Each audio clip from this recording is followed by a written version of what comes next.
Hello అండి. ఈరోజు ఈ వీడియోలో మటన్ గ్రేవీ కర్రీ అనేది ఎలా ప్రిపేర్ చేసుకోవాలి అనేది చూపిస్తున్నానండి. బిగినర్స్ కూడా చాలా సింపుల్గా ఈజీగా ప్రిపేర్ చేసుకోవచ్చండి. ఈ ప్రాసెస్ అనేది చూద్దాము. ఫస్ట్ స్టవ్ పైన కుక్కర్ అనేది పెట్టి స్టవ్ ఆన్ చేసి 2 స్పూన్ల ఆయిల్ అనేది వేసుకొని దీంట్లోకి నేను 2 పెద్ద ఉల్లిగడ్డలు అనేవి ఇలా చిన్న ముక్కలుగా కట్ చేసి వేసుకుంటున్నాను. ఈ విధంగా ఉల్లిపాయ ముక్కలన్నీ వేసేసి ఒకసారి అంతా బాగా కలుపుకోవాలి. ఇవి కాస్త వేగిన తర్వాత దీంట్లోకి కరివేపాకు, పసుపు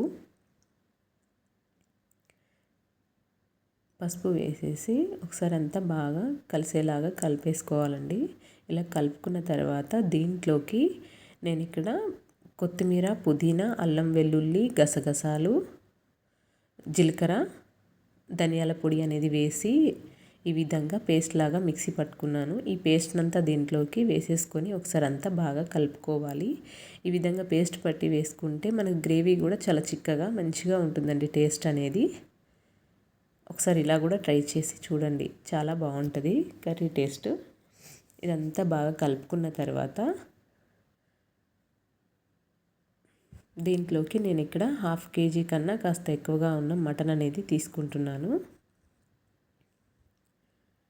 ఈ విధంగా మటన్ అంతా వేసుకున్న తర్వాత కూడా మటన్ ముక్కలకి ఈ మసాలా అంతా పట్టేలాగా ఒకసారి బాగా కలుపుకోవాలి. ఈ విధంగా కలుపుకొని మనం మూత అనేది పెట్టేసుకోవాలండి. మూత పెట్టుకుంటే మటన్లో ఉన్న కాస్త వాటర్ అనేది అలా కాస్త బయటికి వదులుతూ ఉంటుంది. సో అలా కాస్త మటన్ ఆ వాటర్లో కూడా మటన్ అనేది కొంచెం ఉడుకుతుంది కాబట్టి అలా మూత పెట్టి కాసేపు ఉడికించుకోవాలి. ఇలా మధ్య మధ్యలో ఒకసారి కలుపుకుంటూ ఆ విధంగా చేసుకోవాలి. ఈ విధంగా ఒకసారి కలుపుకొని దీంట్లోకి మన టేస్ట్కి సరిపడంత ఉప్పు, అలాగే కారం, కొంచెం గరం మసాలా అనేది వేసుకొని ఒకసారి అంతా బాగా కలుపుకోవాలి. ఇలా కలుపుకున్న తర్వాత మళ్ళీ మూత అనేది పెట్టేసుకొని అందులో ఉన్న కొంచెం ఆయిల్ అనేది పైకి తేలేంత వరకు ఉడికించుకోవాలి.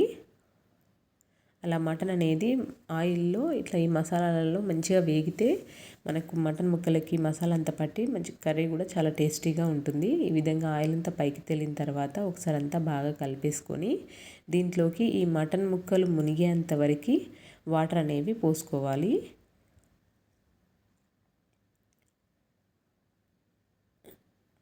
ఈ విధంగా మటన్ ముక్కలంతా మునిగేంత వరకు ఇలా వాటర్ అనేది వేసుకొని ఒకసారి అంతా కలుపుకొని మూత పెట్టేసుకోవాలి.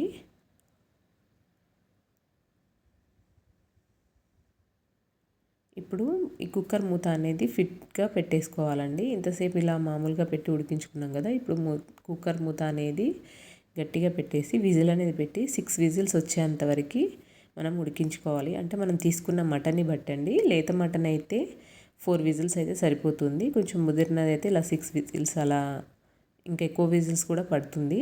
అవి వచ్చేంతవరకు అలా 6 విజిల్స్ అయ్యాక మూత అనేది తీస్తే ఈ విధంగా మెత్తగా ఉడికిపోతుందండి మనకు మటన్ అనేది. మనకు మటన్ గ్రేవీ అనేది చిక్కగా కావాలి అంటే ఇలా మూత తీసేసి ఒక 2 to 3 మినిట్స్ అనేది ఉడికించుకుంటే సరిపోతుంది. మటన్ గ్రేవీ అనేది చిక్కగా అయిపోతుంది.